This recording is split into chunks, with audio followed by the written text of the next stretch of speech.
ETF index mutual funds నేర్చుకుని stock మార్కెట్లో రాణించాలనుకుంటున్నారా? వెంటనే ఈ నెంబర్కి కాల్ చేయండి.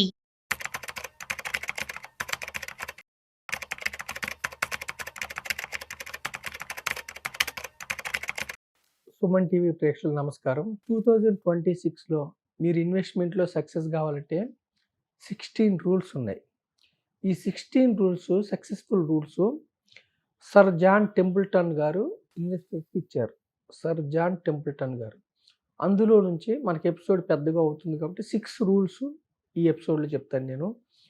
అయితే 2026లో మీకు ఇన్వెస్ట్మెంట్ సక్సెస్ కావాలని నేను కోరుకుంటున్నాను. ఫస్ట్ రూల్ ఏమిటంటే invest for maximum total real return. అంటే ఏమిటంటే రియల్ రిటర్న్. ఇప్పుడు చూడండి, మీరు ఒక బ్యాంకులో ఎఫ్డి వేసారనుకోండి, మీకు కొంత వడ్డీ వస్తుంది.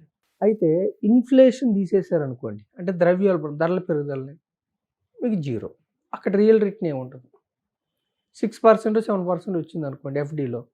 ఇన్ఫ్లేషన్ కూడా 6%. ఇప్పుడు తగ్గింది ఇన్ఫ్లేషన్, 2-3% ఉంది. ఇన్ఫ్లేషన్ కూడా 6% 7% ఉందనుకోండి, జీరో. రియల్ రిటర్న్ అంటే ఏంటంటే ఇన్ఫ్లేషన్ దాటి, ట్యాక్సులు దాటి ఇంకా ఎక్కువ వస్తే దాన్ని రియల్ రిటర్న్ అంటారు. అంటే మీరు ఎక్కడ ఇన్వెస్ట్ చేసినా కానీ రియల్ రిటర్న్ మ్యాక్సిమం ఎంత ఎక్కువ వస్తే మీకు అంత మంచిది. అలాంటి చోట మీరు ఇన్వెస్ట్ చేయండి.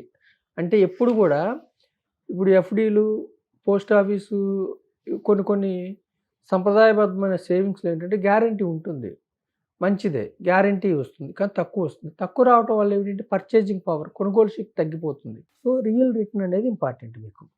రెండవది ఏంటి, ఆయన ఇచ్చిన రెండవ సూత్రం ఏమిటంటే రూల్ నెంబర్ 2, ఇన్వెస్ట్ చేయండి, don't trade are speculate.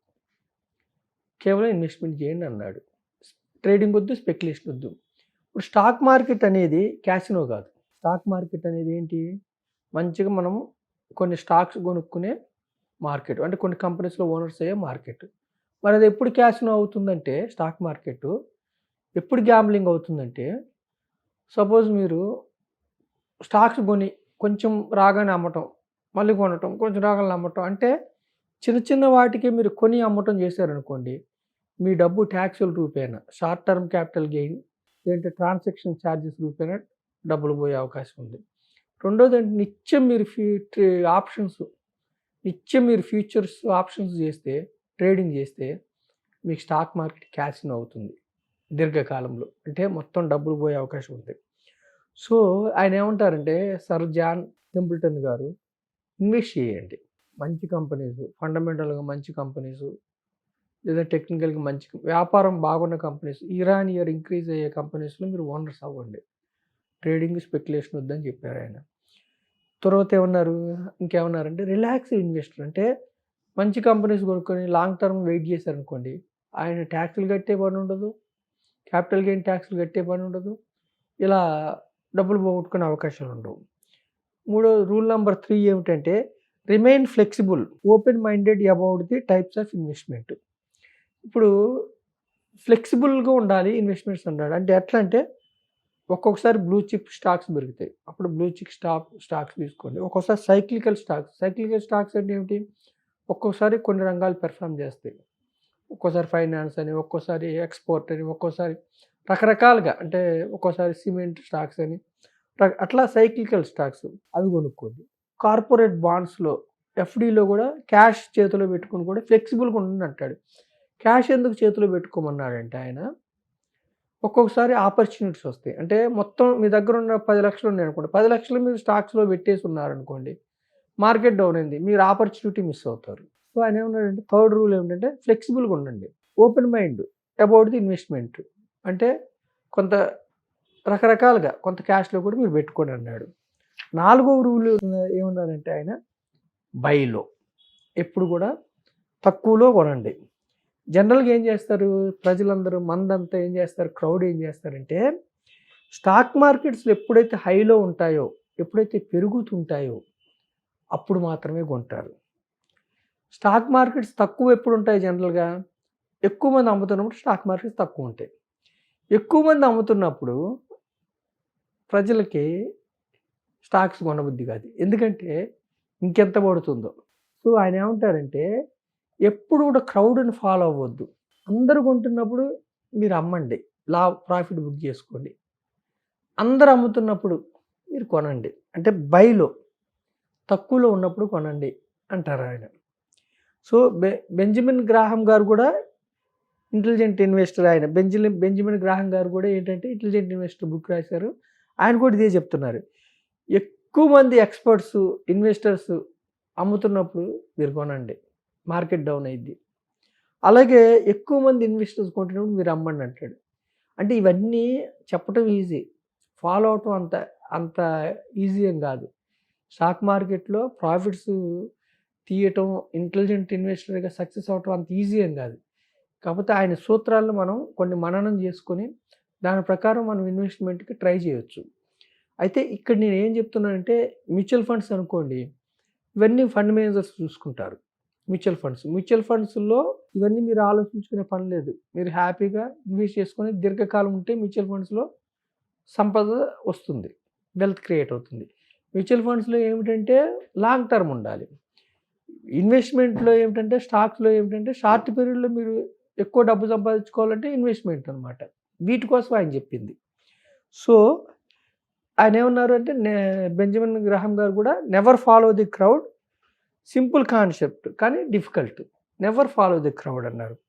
Next ఇప్పుడు మనకి మళ్ళీ సర్ జాన్ టెంపుల్టన్ గారు రూల్ నెంబర్ 5 ఏం చెప్పారంటే, when buying stocks search for bargains among quality stocks.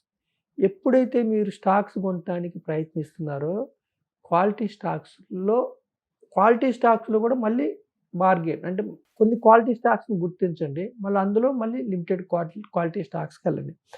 మన క్వాలిటీ స్టాక్స్ అంటే ఏంటి, ఇయర్ ఆన్ ఇయర్ గ్రో అవ్వాలి, సేల్స్ గ్రో అవ్వాలి, ప్రాఫిట్స్ గ్రో అవ్వాలి. అదేవిధంగా ఏంటి, టెక్నికల్ ఇన్నోవేషన్స్ ఉండాలి. అదేవిధంగా క్వాలిటీ స్టాక్స్ అంటే ఏంటంటే స్ట్రాంగ్ మేనేజ్మెంట్ టీం ఉండాలి వాళ్ళకి. తర్వాత ఏమిటి, క్వాలిటీ స్టాక్స్ అంటే ఏంటంటే వెల్ క్యాపిటల్, అంటే అప్పు తక్కువగా ఉండాలి, క్యాపిటల్ బాగుండాలి. ఇవన్నీ qualities. Brand name, trusted brand name ఉండాలి, మేనేజ్మెంట్ కానీ అడ్మిన్ కానీ తప్పులు చేయకుండా. ఇలాంటి వాటిని గుర్తించాలంటే అంత ఈజీ ఏం కాదు. కానీ ఎప్పుడు కూడా క్వాలిటీ స్టాక్స్ని మీరు పిక్ చేసుకోండి. క్వాలిటీ స్టాక్స్ని పిక్ చేసుకుంటూ 100% మీరు దొరకకపోవచ్చు, కానీ మ్యాక్సిమం ట్రై చేయండి. రూల్ నెంబర్ 6 ఏంటంటే, by value not market trends are economic outlook. అంటే ఇక్కడ బై వాల్యూ అంటే ఏంటంటే, ఇప్పుడు చూడండి, ఇప్పుడు మన Nifty almost all time hike వచ్చింది కొంతకాలం క్రితం. కానీ ఇండివిజువల్ ఇన్వెస్టర్స్ యొక్క పోర్ట్ఫోలియో చాలా వరకు నెగిటివ్ ఉంది. ఎందుకుందంటే ఇప్పుడు నిఫ్టీ పెరుగుతుందంటే అర్థమే, నిఫ్టీ 50 పెరుగుతుందంటే అన్ని 50 కంపెనీస్ పెరగాలని కాదు, అందులో ఉన్న బాగా దమ్మున్న కంపెనీస్ బాగా పెరిగితే, వెయిటేజ్ ఉన్న కంపెనీస్ బాగితే నిఫ్టీ పెరుగుతుంది. అట్లాగే మార్కెట్ కూడా నిఫ్టీ 500 కావచ్చు, నిఫ్టీ 200 కావచ్చు, సెన్సెక్స్ కావచ్చు, సెన్సెక్స్ 200, 500, వాట్ ఎవర్ ది మార్కెట్ని ట్రెండ్ కాకుండా మీరు ఎప్పుడు కూడా అందులో బుల్లిష్ ఉన్నప్పుడు అందులో ఉన్న అన్ని స్టాక్స్ కూడా కొంచెం గొప్ప పెరుగుతూ ఉంటాయి, బేరిష్ ఉన్నప్పుడు అన్నీ పడుతూ ఉంటాయి. కానీ వాల్యూ స్టాక్స్ ఏమిటంటే, బేరిష్ మార్కెట్ అంటే మార్కెట్ మొత్తం బేరిష్ ఉంటే కూడా వాల్యూ స్టాక్స్ ముందుకెళ్తాయి. అలాగే దమ్ము లేని స్టాక్స్, అంటే అంత విలువ లేని స్టాక్స్ ఏమిటంటే మార్కెట్ బుల్లిష్లో ఉంటే కూడా అవి పడతాయి. సో ఎప్పుడు కూడా ఏమంటారంటే ఆయన, బై వాల్యూ స్టాక్స్, మార్కెట్ ట్రెండ్ని అవుట్లుక్ని కొనొద్దు. సో మనం ఈ న్యూ ఇయర్లో 16 సూత్రాలు రూల్స్ ఆయన చెప్పారు. ఈ మొదటి 6 సూత్రాలు మీరు ఫాలో అవ్వండి. ఎప్పుడు కూడా ఇప్పుడు చూడండి, రెసిషన్ వస్తేనే బేర్ మార్కెట్ రావాలని ఏం లేదు. అలాగే ఫండమెంటల్గా ఇప్పుడు మన దేశం ఫండమెంటల్గా స్ట్రాంగ్ ఉంది, అయినా కానీ మార్కెట్స్ అంతగా ముందుకెళ్ళట్లేదు. అంటే కొన్ని కారణాలు ఉంటాయి వాటికి, ఉన్నా కానీ మనం ఏంటంటే కొన్ని రూల్స్ ఫాలో అవుతూ పోర్ట్ఫోలియో డిజైన్ చేసుకోవాలి. సో ఈయన చెప్పింది ఏమిటంటే, ఇండివిజువల్ ఇన్వెస్టర్స్ స్టాక్స్ కొనుక్కునే వాళ్ళ కోసం చెప్పారు. సో ఈ 6 సూత్రాలను మీరు మనసులో పెట్టుకొని మీ యొక్క పోర్ట్ఫోలియోని డిజైన్ చేసుకోండి. ఇది మ్యూచువల్ ఫండ్ ఇన్వెస్టర్స్కి, ఇండెక్స్ ఫండ్స్ కొనే వాళ్ళకి, ఈటీఎఫ్లు కొనేవారి కోసం కాదు, ఇది డైరెక్ట్గా స్టాక్స్ కొనేవారి కోసం ఆయన 6 సూత్రాలు చెప్పారు. Thank you very much.